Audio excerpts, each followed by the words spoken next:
Bird gang on three. 1, 2, 3. Bird gang. And welcome into the Casual House, Bird Gang, Suns Nation, yeah, and even D-Back Nation. All you wonderful fans out there, it is another edition of the Casual Sports Show right here on KSRN, the hottest internet radio station going on the web. And I'm your host, Earl Burnett, and my co-host on the other side of the screen over there is my man, Felix Cruz, a.k.a. Flex from Jersey. What's up, Flex?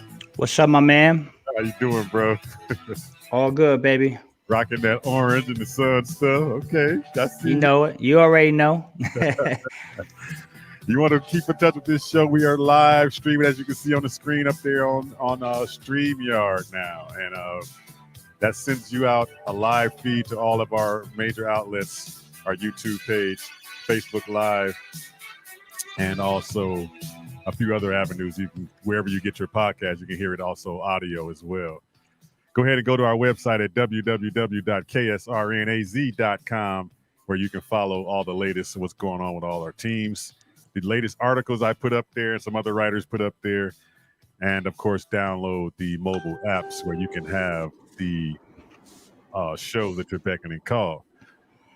This show is brought to you by the good folks down at CASA, Court-Appointed Special Advocates. We are with CASA. Of course, you guys know that was Bruce Arians and his wife. That was their baby before they left here. They left them in our hands. So we are taking over that and we are doing some events with them coming up. I'll let you guys know what that is. But if you want to be part of CASA, where you can be an advocate for one of these children in the court system, foster kids in the court system, and you don't have to actually bring them in your home. You can actually just be a sponsor if you want and just sponsor that child. Or you can be a foster parent like my big man, Sean McConnell, does it, or did it, I should say. His family all came through that, not through CASA, but through the foster system, and that's awesome. And it's also awesome to help a child that can't help themselves, so children don't ask for those type of things, and sometimes it just takes an angel come down and just, God sends the people at the right point, destination, and time, and you could be that next person to help CASA kids out. So if you want to get some more information about that, go to www.voicesforcasachildren.org, voicesforcasachildren.org for more information. Or you can hit me up at the KSRN hotline if you want some information here. I can give it to you myself. 602-563-KSRN is the number. Give me a hit. Hit me up and I'll give you the information if you need that. This show is also brought to you by the good folks down at Customer First Solution, the one-stop spot for all your painting and all of your home care needs, repairs, handyman services, plumbing, electrical. They do it all down there at Customer First, and they are 30% lowest cost of any competitor in the Valley. Go ahead and give them a ring at 480-877-0255 and get your free quote. And you can contact them or communicate with them via text, and they will send a quote guy out to your house and get you squared away.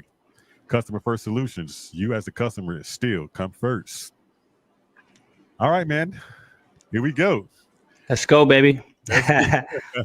We got some stuff that we can talk about. I'm sure you got some stuff you got hanging on your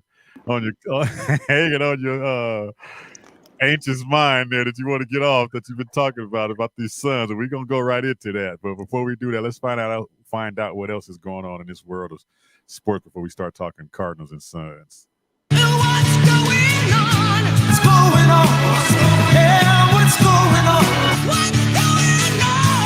in the Casual House. Well, we can talk about Russell Westbrook is putting it down on these man. I was just looking at that story today. I was like, that is just incredible, man. I mean, to do that every single night or as many times that he's done it, it's almost damn near impossible in this day and age of basketball. I mean, I can see Oscar Robertson. It was still hard for when he did it. But in this day and age of basketball, that is just unheard of. It is awesome. And I've never been a Westbrook fan. Right. I mean, not to say fan. I've always respected his game because I knew who he was and what he brought to the table. But man, that's just awesome, man. I mean, you got to give him his Yeah, props. no, he's incredible, man.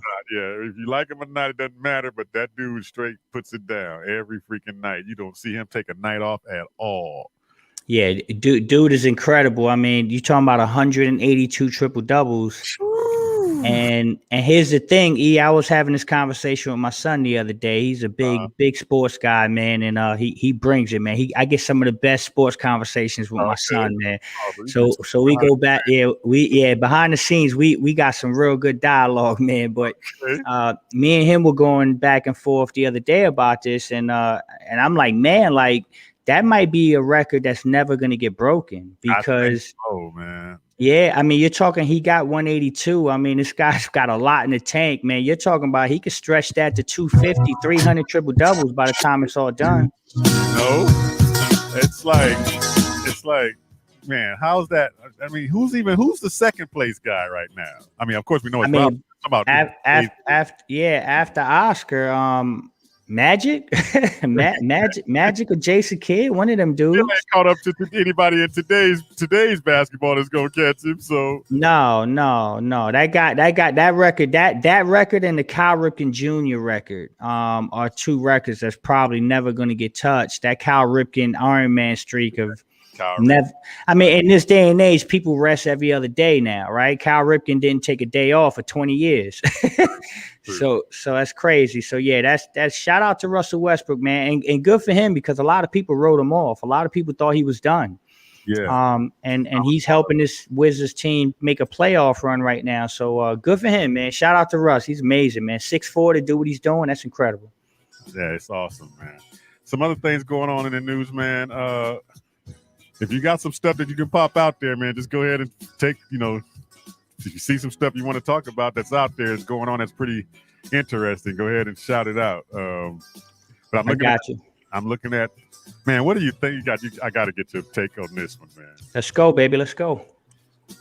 Tim Tebow is going to be what he should have been 10 years ago. Yep.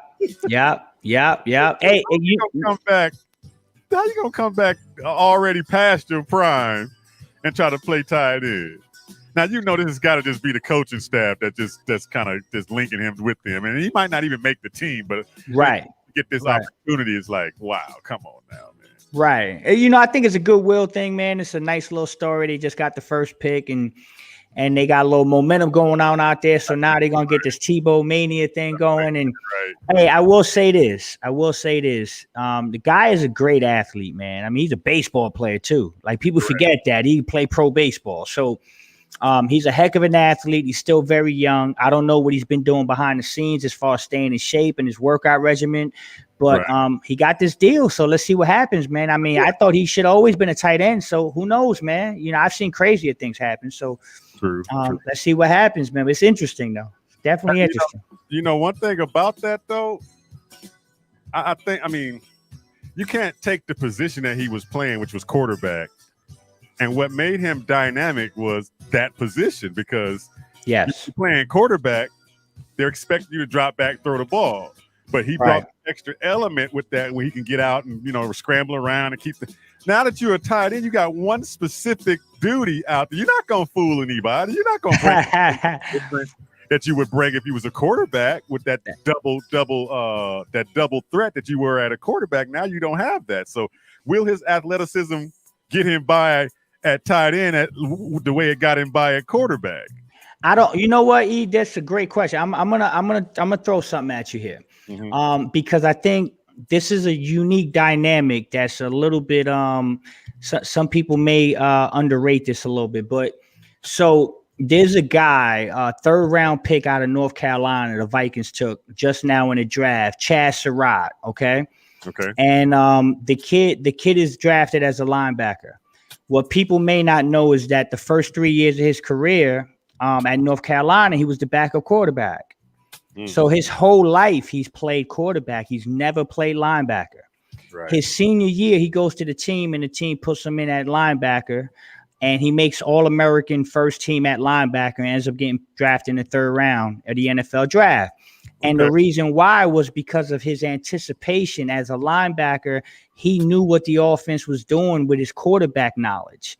So he was right. So I'm looking at Tim Tebow and I'm saying, okay, how much does that help you when you're a tight end and you're kind of thinking you're at tight end, but you're thinking like a quarterback. And so you're doing things, you might be doing things on the field that a normal tight end won't do, based on the fact that you've played the quarterback position and you know what the quarterback might want on that set or that formation. You know what I mean?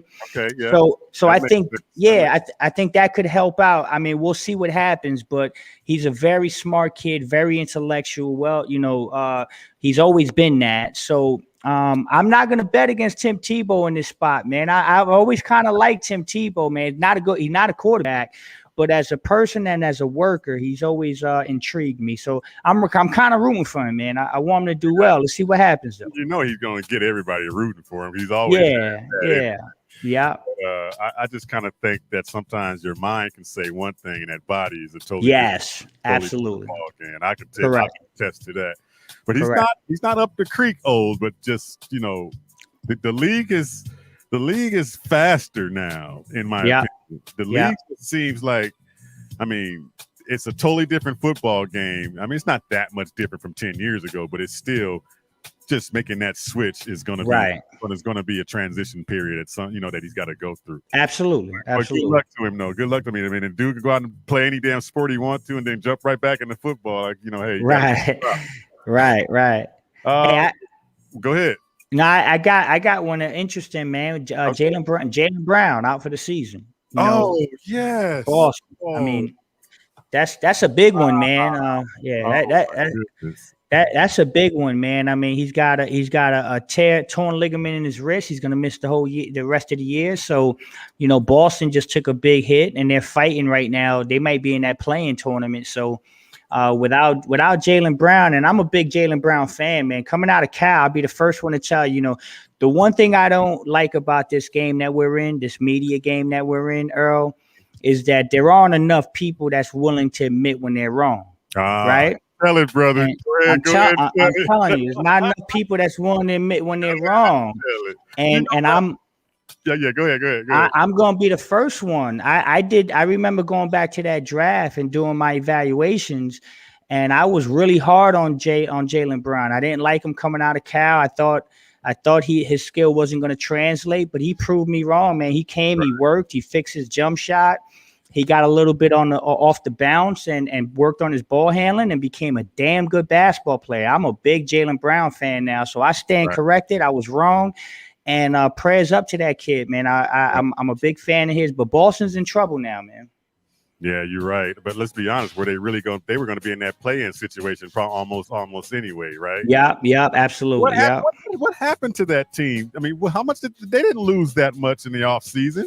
No, I mean, that same Boston, Miami and Boston, both those teams. I mean, I can see Miami lost Crowder and they lost a good another key player they lost. But they're the same team. They're pretty much the same team that made that run last year, and they're struggling to get into the playoffs. So what happened to them two teams? Well, I mean, with Boston, Jaylen Brown's been kind of in and out of the lineup most of the year. And then remember, Tatum got COVID, and it took him a while to kind of get back in the groove. But I think the biggest problem with that team is their point guard. Like, they gave all that money to Kemba Walker, and he has not fit the bill, man. He just has not been what they want from him. And so, another guy that Boston lost was Gordon Hayward. Remember, he left went to Charlotte, and now he's playing really well in Charlotte. So, as far as Boston's concerned, they've been injured a little bit, but I think they've come back to earth. And I think that Kemba contract, he's got some bad knees, unfortunately. and you weaken the knees. Remember that old song? You weaken the knees. Unfortunately, that's a tough one to overcome when you're a pro basketball playing point guard. So I think that's the biggest problem with them. Yeah, I got to throw another team in there that we thought was going to be there again. That's Toronto. Yep. I mean, all those Eastern teams, it's just like they were there, and all of a sudden they're just like bottom feeders. And the teams that are taking their place are not all that much better. Right. You got the I mean, Knicks, right? Charlotte. The Knicks and Charlotte, good teams, but they're not that much different than those teams were last year. But I mean, I Couldn't agree more. that's the parity of the NBA right now, which is actually good because there's no clear cut front runner that's going to go in there and just say we got this thing. Right. I will say this though about Miami. They're starting to get it together. They're on a 2-game winning streak. They should. They're only half a game away from the Knicks, a full game away from the Knicks for the 4th seed. So they're finally starting to get it together. Goran Dragic is back. He's playing really well. They got a big win the other night on Sunday against Boston. So they're kind of starting to creep back into their form, which is what Miami does. Eric Spoelstra is one of the best coaches in basketball. Right. So I think they're kind of righting the ship a little bit. But yeah, Boston and Boston's in trouble, unfortunately. I like the Knicks too, man. I like the Knicks, bro. But when you look back, I mean, the Lakers right now struggling with injuries. Yeah. Miami went through some injuries. Dragic couldn't stay on the court for nothing. Correct. A lot of these teams that played in that bubble, that whole period of time, then flipped right around and had to come right back into the new season. Those teams are the ones struggling with injuries to the point where it's like, okay, man, and the Lakers are struggling with injuries and they were still resting guys. Yep. So it's just that long period of just continuous play is catching up to some of these teams. Yeah, that's what it's going down. That's a good point, E. But what else we got going on out there? I mean, in the playoffs, we could definitely talk about this playoff seed, and this thing is going nuts, man. Man. It's so far, it's still up in the air, man. It's so cool to watch.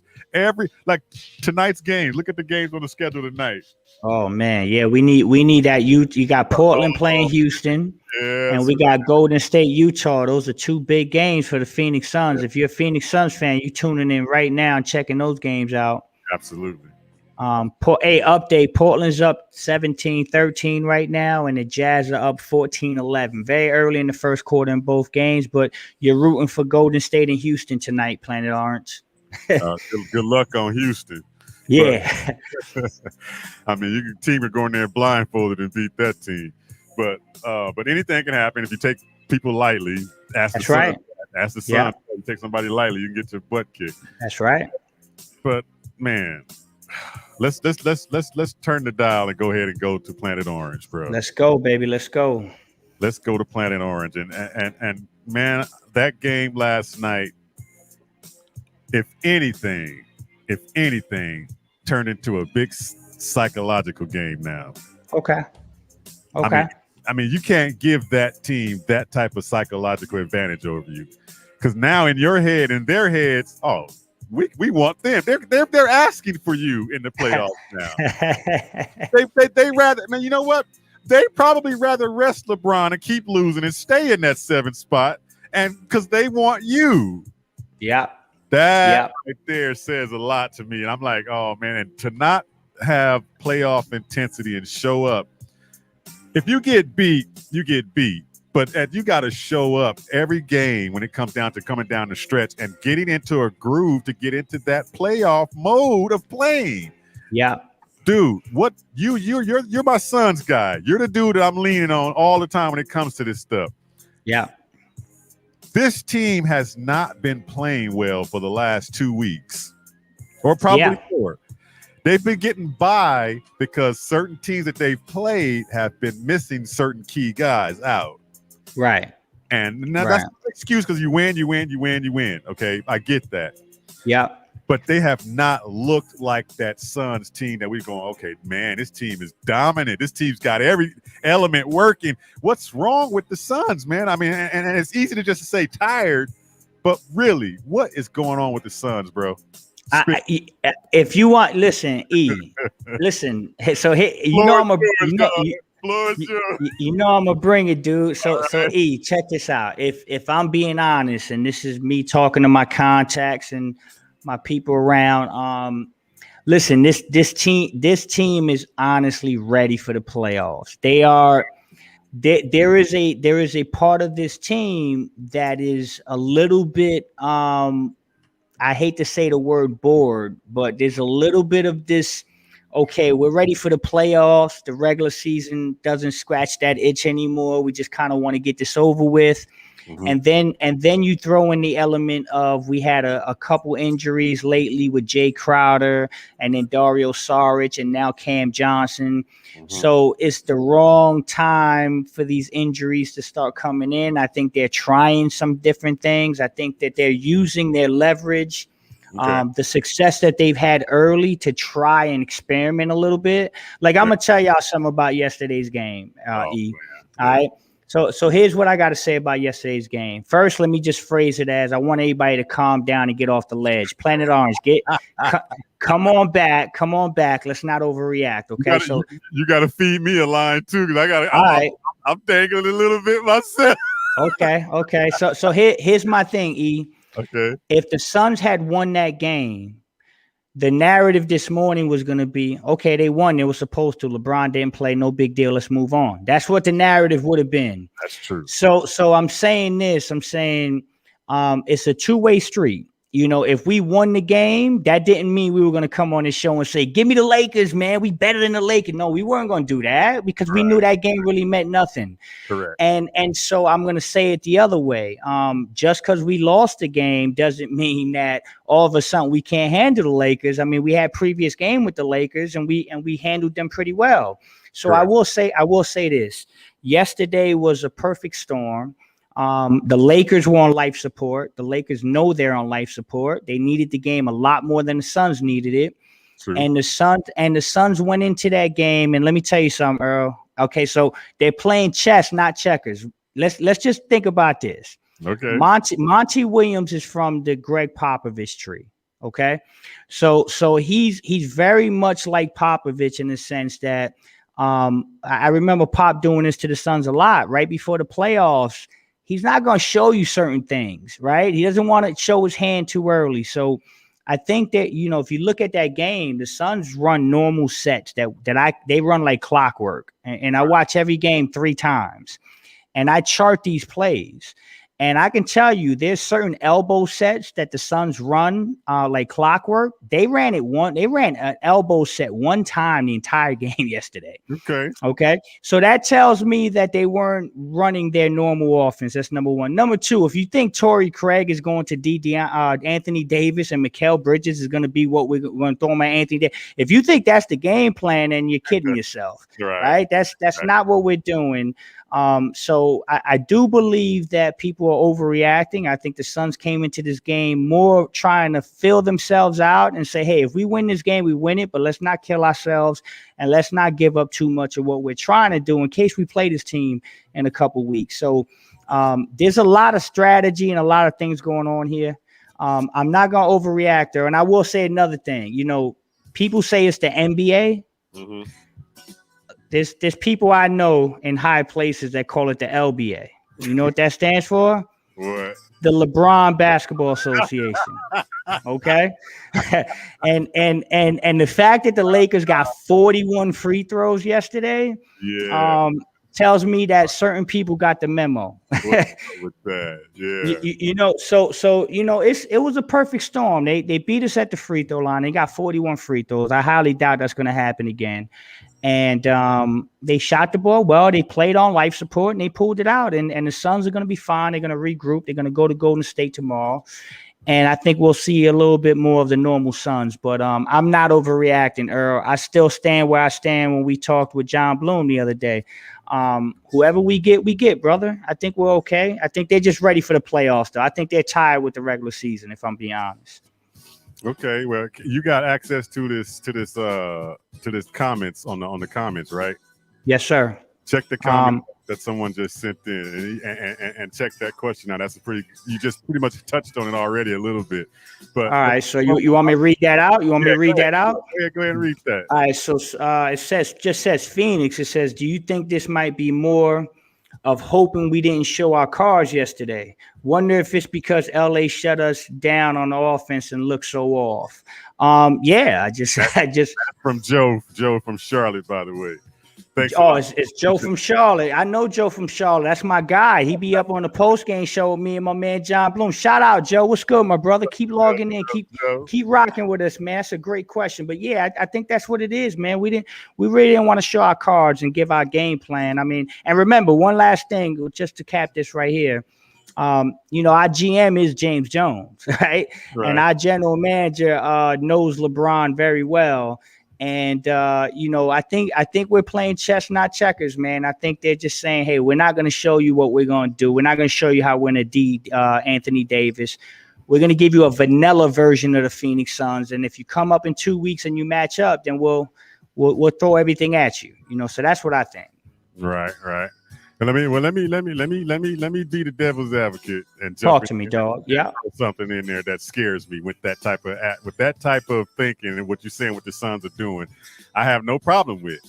Okay, but I have no problem doing that if you are an experienced playoff team doing that.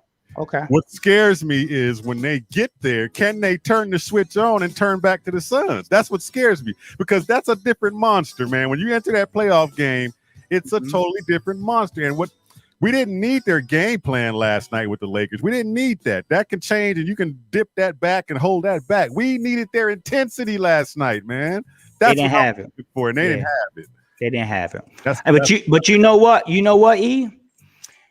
Man, it's a crazy thing because I watch every Phoenix Suns game like at the edge of my seat, like it's the end of the So, and I'm gonna be honest with you. You know where I watched that game last night? I watched that game in my bed under the covers with my dog sleeping right next to me. I had no interest in that game. So if I'm feeling that way, man, I mean, I'm ready for the playoffs, E. And so sometimes, I'm serious, man. Like I was just chilling watching that game. I'm saying LeBron's not playing, Schroeder's not playing. This is not really the Lakers. You're kind of right. You're right on point, because I did almost the same thing.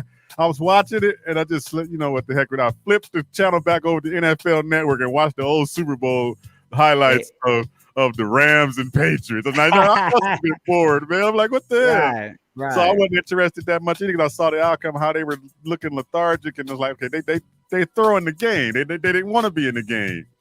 But what kind of message is that sending, though, man? To me, I'm still. I mean, I get it. Both those teams are sending messages, and the Lakers sent the message like, okay, do y'all really want us? That's what they're saying to us. Right. So what if we're playing chess though? Now let's talk another avenue. What if we're playing chess, and what if we're saying, what if the Suns are saying, hey, you know what? If we beat you, we know we got you.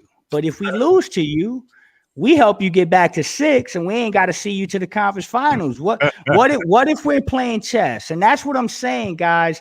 These are the best minds in the world. You don't think that James Jones and Monty, we're sitting down and they're looking at the standings. And here's what I will say. If you beat the Lakers yesterday, let's say we beat the Lakers. Let's just play in this world that we actually won the game. Okay. What me and you are talking about today is, man, we got the Lakers in 2 weeks. That's what it would have been. That's what it would have been with the Lakers being almost 3 games back from Portland.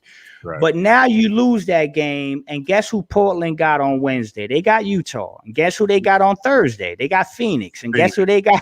Guess who they got on Sunday? They got Denver. And guess who they got? And guess who they got?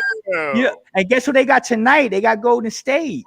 So Portland can lose 4 straight. That's what I'm saying. So Phoenix is saying, hold on, don't cut your nose to spite your face. Right. Let's go out there. So I'll say what I'm going to say this, and I'll leave it at this, man. When I coach basketball teams, there's times I've been in spots like this, and I'll tell my team, I'll say, hey, guys, we're not going to throw this game. If we can win the game, win the game. But don't kill yourself. Right. You get what I'm saying? Look at my face. Don't kill yourself. And you know what that means? That means, hey, man, listen, if we win the game, we win the game. But we're not going to come out and go crazy and put everything at risk to win this game, because we got bigger fish to fry. And so I believe that they kept their options a lot more open by losing the game. I mean, it's a crazy dynamic, but if you really think about it. You're right. You're 100% right, actually. But now let's flip the script and put ourselves in the Lakers pants right now and say, if we're the Lakers and you're that Laker coaching staff, and you're going, LeBron's not just right yet. AD's just barely getting back. All the Schroeder's got to get back in there, and they got to get that gelling back together again, get all that. They need time to get that back together. What's our most favorable matchup in the first round? They're gonna go. Well, we match up pretty damn good to this Phoenix team. They don't match up to us as well as in the paint. And so you're going, okay, they don't want to see any other big team. And so now, if I'm the Lakers, I'm trying to kind of do some of that losing and stay in that 7th spot. I'm gonna tell you why you don't do that, though. Okay. Yeah, I'm gonna tell you why you don't do that, because if you do that, right, here's the danger with doing that. So you say, okay, I want Phoenix. That Laker coaching staff is gonna look at the tape and they're gonna say, that ain't the Phoenix team we played 6 weeks ago. They didn't run any of their sets.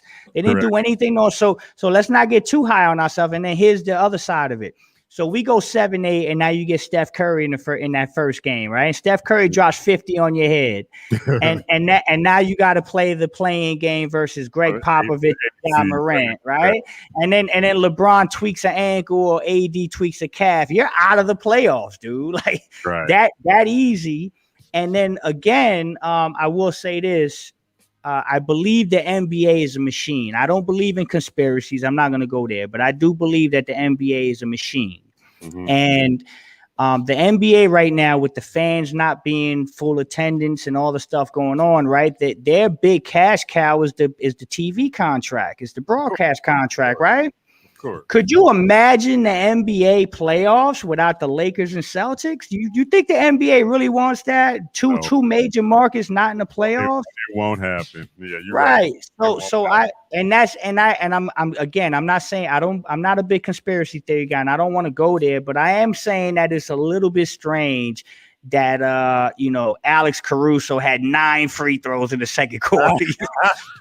You know what I'm saying? Come on, man. 40 players, man. All they role players play pretty good, but that happens at home most of the time. And 41 free throws, you get 29 calls from the ref. Right. So I really think at the end of the day, the Lakers are going to end up 6. And guess what happens if they end up 6? They get the Clippers at 3 in the first round.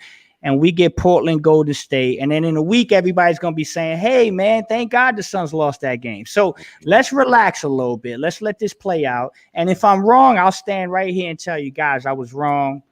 But as of right now, I think I feel much better about the Suns' issues today, actually, than I did going into that game yesterday. I actually wanted us to lose. In my heart, I wanted us to lose. So I'm kind of glad it worked out that way. Help me out on something else then, because you said earlier in the show when you were talking about, don't kid yourself of who was guarding who and who was playing who. Yeah. Okay. Take me through a matchup with the Lakers. I mean, what adjustments can we make or should we make when the Lakers are throwing out Drummond, AD, Morris, LeBron, and Schroeder? Well, here's my thing, E. I don't think they will ever do that. I just don't. So I'm gonna tell you something that happened yesterday. And Spiro Ditas, shout out to Spiro Ditas. He's the announcer on NBA TV that called that game yesterday. He actually said something, and when I heard it, I smiled. I'm like, there's a guy that's actually paying attention broadcasting a game. Okay. He said, listen, the Lakers are kind of lucking into an aberration right now. He's like, I'm looking at these Laker lineups, and they're never going to play these guys together again because you had no Dennis Schroeder, you got no LeBron, you got no Kuzma, you got no Markieff Morris, so they had to play. So yeah, they got 14 offensive rebounds. You know why? Because they were playing Anthony Davis, Andre Drummond, and Marc Gasol. They're never going to get those. They're fight. If you watch Laker games before this game, they're fighting to get those guys minutes when they're normally healthy. Right. So now guess what happens? It's a crazy thing. LeBron comes back, AD goes to the 5. Now that's a natural matchup for Ayton. You don't have Mikal on him, you got Ayton on him. And then you got Mikal, and you got Jay, and you got Cam, and you got Torrey rightfully on LeBron. And again, Alex Caruso was playing point guard. That kid's 6'4", 6'5". He's a big kid at point guard. So you got to hair. Yeah, Manscaped guy. That's the Manscaped guy. So I think it was an aberration, man. I think it's a perfect storm. It was an aberration. I don't think those matchups are going to come into fruition the way they were yesterday. And I think that when everything is normal, we match up much better with them than people think. But again, man, like they're the Lakers, so I mean they're gonna be a tough out no matter what. I mean we got to get through them eventually, right? So if you're scared to get through them, if you're scared to get through them, you know. I don't think we're scared. I just think we need to get in a groove, man. I just don't think we're in that Suns groove that we were in. I feel that. We were really hitting on every cylinder. I mean, particularly, and I know this is going to probably rub some people the wrong way, particularly from a shooting standpoint with Devin Booker. What is going on with my man's shot?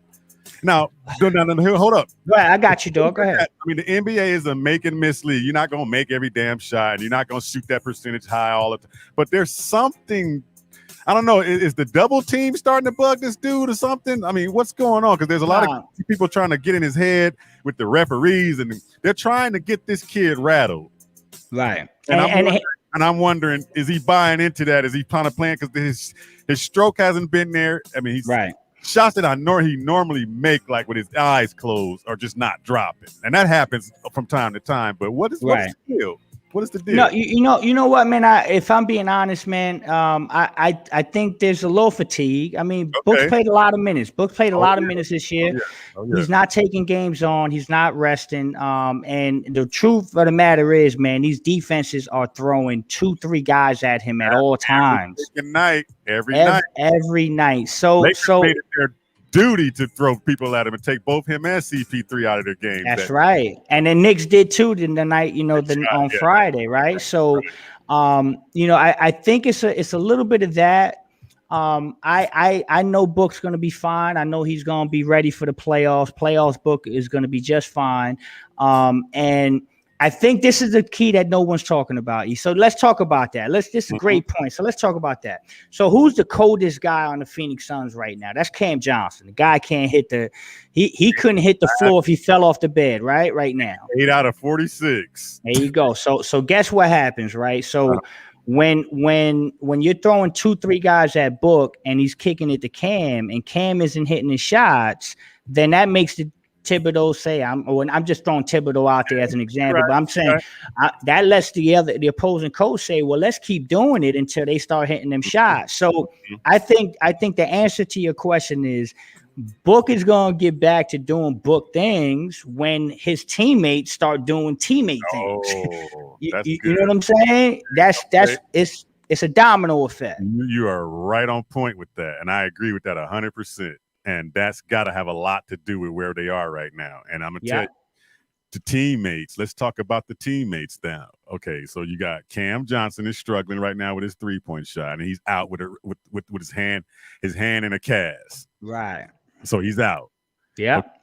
Okay. For some reason, the offense continues to phase DA out with touches. So he's pretty much almost eliminated from the equation. 3 shots yesterday, E. 3 freaking shots yesterday. And he made all 3. Did you see the move he put on Drummond? I saw it. Oh, my God. They were talking about Chris Paul. They were taking Chris Paul out of his game, and they couldn't get the ball to Aiden. And I started screaming to myself, well, go conventional and just let him post up and throw him the damn ball. What's wrong with that? Yeah. If those guys, Flex, man, tell me this. If those guys do not get in a rhythm, that they do not get used to getting the ball more than 3 times, 10 times a game, and they're not in a rhythm in a playoff atmosphere. Now you're expecting them to produce, and they can't produce because they haven't had time to get a rhythm to go to produce. So how do you spend these last 7 or 4 games plus the week you got off, all that getting ready for what game plan you're going to be playing against whoever you're going to be playing against? I'm going to tell you what I would do. This is what Flex would do. This isn't what the Suns are going to do, but this is what I would do. I would rest everybody tomorrow. Okay. I would rest Book. I would rest Ayton. I would rest CP. I bench everybody. And I don't care what happens in Golden State, if I'm being honest. And if you're playing chess, you want Golden State to win to keep the pressure and give Golden State give the Lakers that fear of maybe having to face Steph. So playing chess, I rest tomorrow and I'll take that loss. And I'll tell the guys, hey, we're going to take a break. And then Thursday is the biggest game of the year. You got to beat Portland. Right. If you got to beat Portland. If you beat Portland, you help the Lakers get to 6. And then, honestly, I'm only playing one of the San Antonio games. I'm going to play the first end of the San Antonio game on Saturday. And then I'm benching everybody on Sunday. So I'm basically telling my team, this is what I'm telling my team. Flush the Laker game down the toilet. I'm going to give y'all some rest against Golden State. And you got 2 games to show me that you're back in order. You got the Portland game and you got the San Antonio game. If you go 2-0 and you show me in order, everybody rests the last game of the year. We get ready for the playoffs. If you're not in order in those 2 games, everybody's going to play the last game. and that's just it, right? And that's just how we handle it. I think they'll be okay, though, E. Listen, I believe in the numbers, and I believe that what we've seen from this team, when you look at everything as a whole, the law of averages kick in, and I believe that eventually, they're in a little bit of a rut, but I think that a little bit of rest will get them right, and they'll be back to who we think they are. And let's not forget, they played their butts off in that Knicks game. That was a very good game, and that overtime game in the Cavs. Right. So they still show in the last week, they've shown 2 very good signs of the fact that they have spurt ability, and they're still the Phoenix Suns. They didn't do it for 48 minutes, but they did it in a more important stretch of a game that leads me to believe that they're gonna be fine. So that's what I would do. Okay. But that sounds like a good plan. Let's hope Monty listening. No, I'm just kidding. He's gonna do what he has to do for this team. Right. I'm just concerned. Playoffs just to me just is a totally different monster, and you can't anticipate what's going to happen when you have never been there. Correct. There's certain guys that have been there, but you can't tell a guy you're going to be seeing this, you're going to be seeing that, you're going to be seeing this, you're going to be seeing that, and he's going to be like, "Oh, I'm good then." No, there's no way that can work. You got to get out there and feel it. Do you have time to feel it, or is this going to be a real quick playoff? Series, and you're gonna be the first 2 seed out the door real quick. And I don't want that. I don't want that. You talked earlier about you talked on a previous show. I always hear you say the Phoenix Suns can play any style, and that was always good. And you're right. But I think the Lakers style is the one style they can't play, and that's big. Right. I agree with that. They can't play big. So we got to avoid that early at least. But if we have to play big, give me the lineup that's going to play us big against that Laker team. All right, so I'm gonna be honest, E. We're not built to play big because we're filled with a bunch of wings. So I believe that the kryptonite to the Lakers playing big is us forcing them to not play big. So you have to play. It's a tug of war between what you do good and what I do good. So the way that you handle the Lakers big lineup is that you go out there with your wings and you make shots and you make Frank Vogel say, "Oh, I can't stay big. These guys are killing us in transition and they're hitting their threes and they're just too fast." So it's going to be a battle of, David and Goliath, right? Big versus small. And what we're banking on is our small lineup or our traditional lineup is better than their big lineup. And for yesterday, it wasn't. Yesterday, it wasn't. Right. Yeah, yesterday, it wasn't. But a couple weeks back, it was. Right. Right. So that's what I'm saying. Like, the beauty of playoff basketball is, this is funny, right? In playoff basketball, you've experienced this. You win a game, you feel like you're never going to lose again. And then you lose a game, you feel like you're never going to win again, right? So it's like, okay, what happens in game 1, you look at the tape, and then game 2 is an entirely different game, and game 3 is an entirely different game. So that's why I say it's chess. And listen, at the end of the day, Chris Paul, Devin Booker, DeAndre Ayton, Mikal Bridges, Jay Crowder, Torrey Craig, I believe in those guys, man. And I believe in those guys enough to not be worried about what another team is going to do to us. And I think we need to impose our will and say, hey, this is what we're going to do to y'all. And hope it works, man. Like, that's just it. That's just it, brother. So going down the list here with those 7 through 10 teams that are going to fight for those last 2 spots, who would you rather see? Listen, perfect storm is you end up getting San Antonio or Memphis, right? But I don't think that's going to happen. So I really think it's going to be Golden State or Portland. I want Golden State. I don't think Golden State is built for the long run. You got Steph Curry, and yes, he's dangerous. But I think way we too many good defenders to worry right, about Steph Curry. I'm not right. that. That's it. That's And- what I'm and you can't- saying. And this is the playoffs. You can't be thinking that a 3-point shot's going to take you through a series. No way. Correct. Ask No James way. Harden that. Ask James Thank Harden you. that, right? Yeah. So yeah, I I would rather have Golden State as well. But I'm with you. I'm with you. Golden State is the ideal matchup. and the same thing we do to Steph Oh, Curry. hold on, E. I'm sorry. Before stay on that point, I just want to say Okay. something before I forget this. Go ahead. That is what you just said is exactly why I'm saying sit everybody tomorrow. Uh-oh. Right? Because if you're gonna play Golden State, what Right. benefit do you get in playing Golden State tomorrow? You get Right. nothing. Exactly. So you sit everybody and you don't show your cards. But because if you go out there with your full lineup and they beat you, now you're talking about a situation where you're saying, "Oh, I just gave a team confidence for no reason."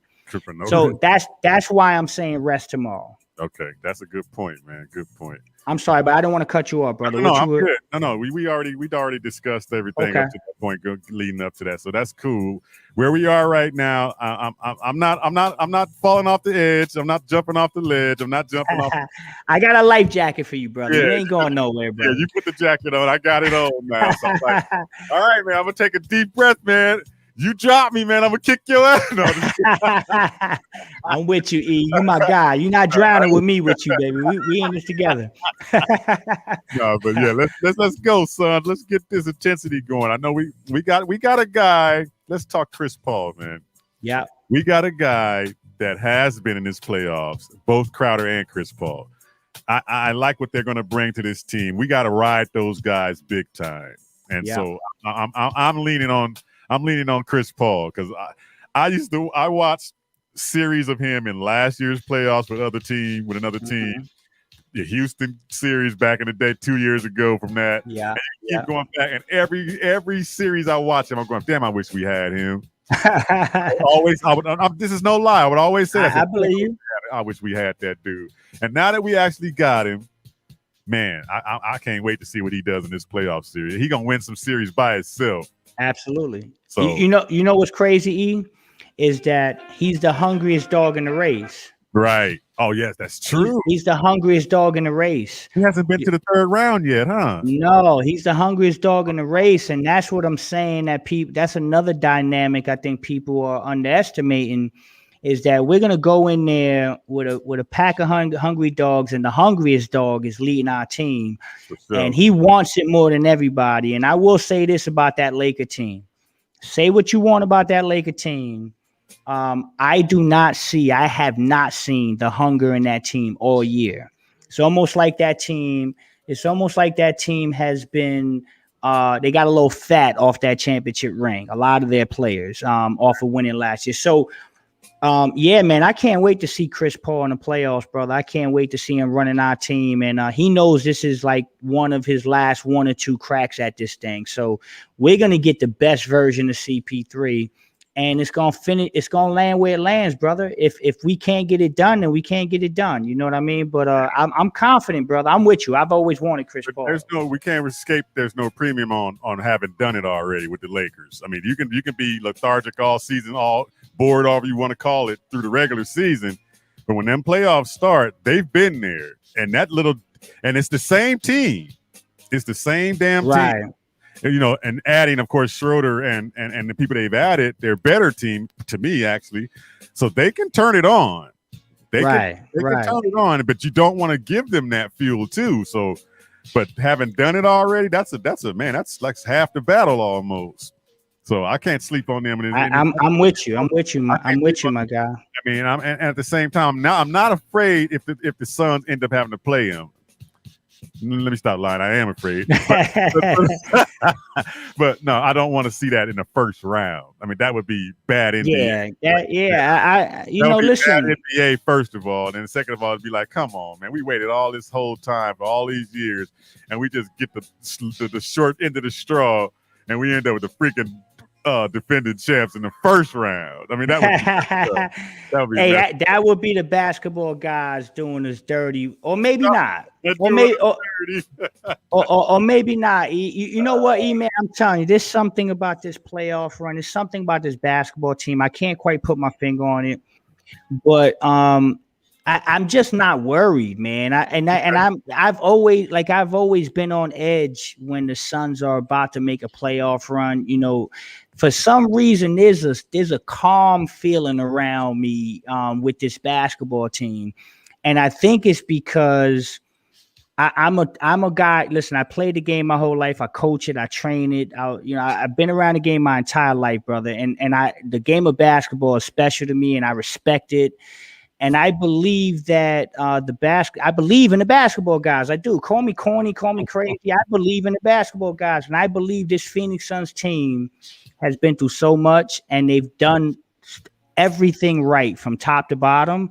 Right. That no matter what way this works out, it's going to end up working out. And I tell people, I'm like, if it's the Lakers in the first round and we win, we're going to look back and say, thank God we got them in the first round while they were hurt. Right. Right.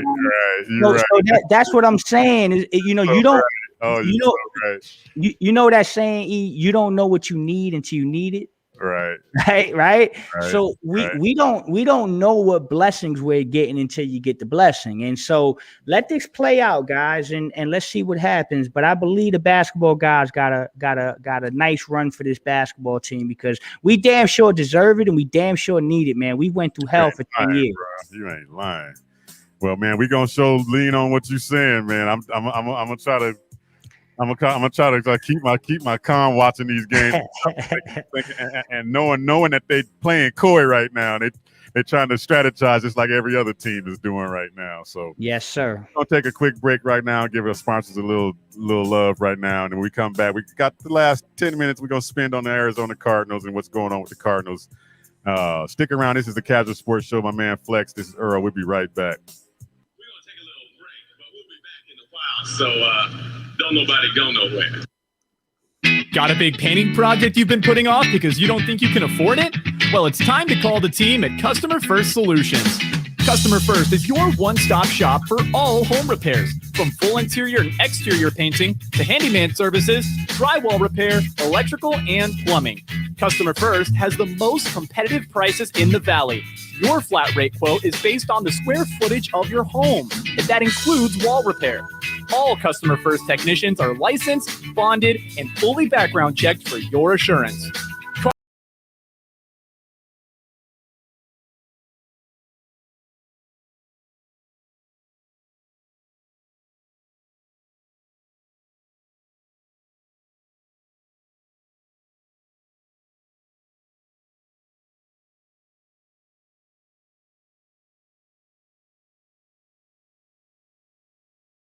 On the Casual Sports Show here on KSRN, Arizona.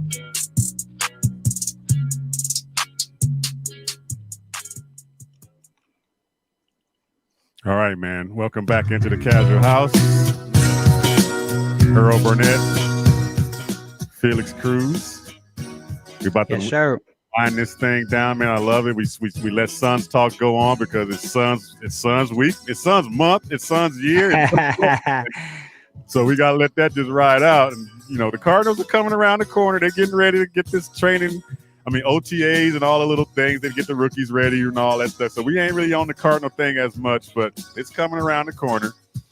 But one thing we only got a few minutes to talk about when it comes to the Cardinals. Yeah. What are your expectations for Cliff Kingsbury this year? What does he have to do? What does he have to do to erase the hot seat tag and to erase the narrative that the college thing just don't work in the NFL? What does he got to do, man? He's got to make the playoffs, brother. He's got to listen. He's got to make the playoffs. Listen, you were right on the door. It was right there for the taking, and y'all just gave it to y'all gave it away, and so. He's on the hot seat for a reason, and now he's got to come out there. Listen, he added A.J. Green. I think that's a really big, underrated addition. I think James Conner is a pro. He's going to come out. He's been through a lot. I love the kid. I root for him. Cancer survivor. He's still got something left in the tank. I like what you did in the draft. I think that kid's a Swiss Army knife in the kid Collins. You guys drafted the kid Moore, right? Rondé Moore. So I think, listen, I believe you just got to make the playoffs. Now, here's the beauty of that, E. You got a 17th game this year. And I think you're going to take a little bit of a leap from where you were last year. I think obviously Kyler Murray takes that step. So I think if he makes the playoffs, he keeps his job. If he doesn't make the playoffs, you have a new coach next year. That's just my expectation. And I think it's as simple as stay healthy, get Kyler to take that next step, right? You've got to take that next step every year as a quarterback. And everything else will fall into place. I think I like the Cardinals though. I actually, when we do our draft, our NFL show, I'll talk more about that. But I got them making the playoffs. I think the Cardinals are going to be a playoff team too. But I'm starting to think a little bit now. You start to get in that category of wondering the pieces that we got the previous year that didn't work out. How much of those pieces were just not used correctly by Cliff Kingsbury, and they end up with their careers going down the tubes. I mean, and here we are again. You line this dude up with all this choice talent again. Can he use the talent the correct way? And that's what's been kind of getting me. It's like, man, you got D-Hop. Why are you throwing him a 2-yard thing on screen almost every other damn play? Why? I mean, he doesn't. It seems to me he has trouble using the weapons and putting them in the right spots. Christian Kirk has digressed. Is that more Cliff Kingsbury, or is that just Christian Kirk not a good receiver? I mean, I know he's a damn good receiver, but is the coach using him right? No, I think that's coaching. E. Yeah, man. I think that's coaching. E. I think that's coaching. See, listen, I've never been a fan of college coaches coming into the NFL because I think it's two entirely different dynamics, man. It's two different ball games. I agree. You know, when you're in college, I tell this to my son who's an athlete, and I tell this to kids I coach. I say, I'm not impressed by what you do in high school, and I'm not impressed by what you do in college, because 99% of the people you playing against in college are going to be doctors, dentists, veterinarians. Only 1% is a pro, right? Now, NFL, brother, every play is a pro, right? You feel me, right? So some of these things that Cliff does. It reminds me of it's almost college-ish, and you can't play that game with D-Hop. D-Hop's a pro, man. You got the best. You got a Maserati. Don't drive him like a Honda Civic. You know what I'm saying? He's a Maserati. And you got that old school vehicle too that you can lean on too, but you don't lean on him. Fitz when he was there.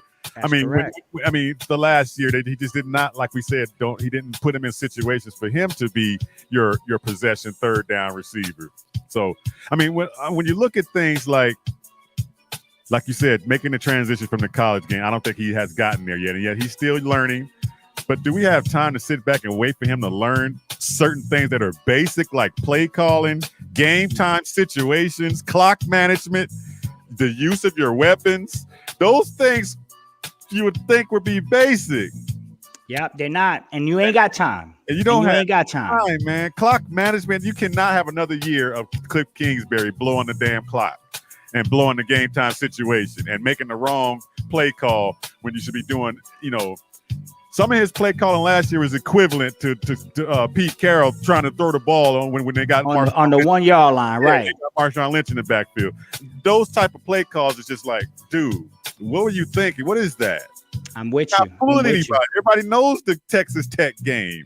Right. But I'm hoping he can make a bigger leap this year.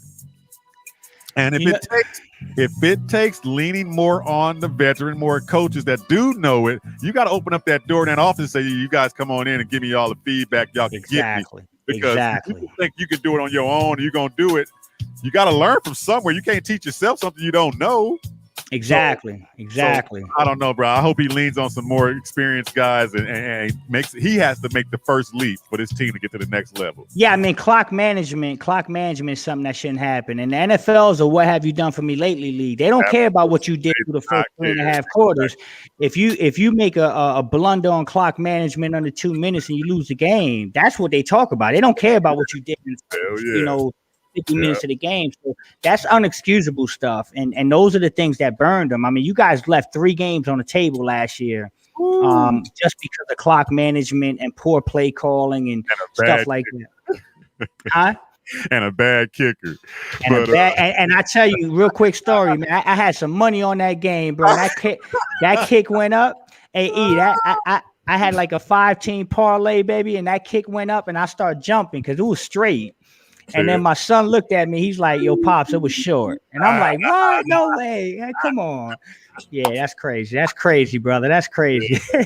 Well, man, this has been another cool show, man. We just run out of time so fast, and I love doing this show with you, bro. And, Absolutely, pleasure, man. Love it. Bird game next week. We will definitely, or the end of the week, we'll definitely get back into the Cardinal spot. My man Sean will be in the house, of course, tomorrow. So we're gonna do more Cardinals than we would do, of course, Suns. Yeah, right now, man, the Suns thing is on fire, and I'm hoping they catch fire and get back to what they're supposed to and start consistently dropping some buckets on consecutive possessions, man.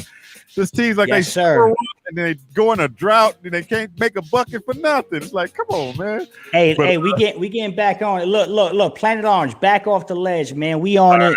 All right. We getting back on track. Shout out to my nephew Christian who's listening right now. He just sent me a shout out. He said loves the show, man.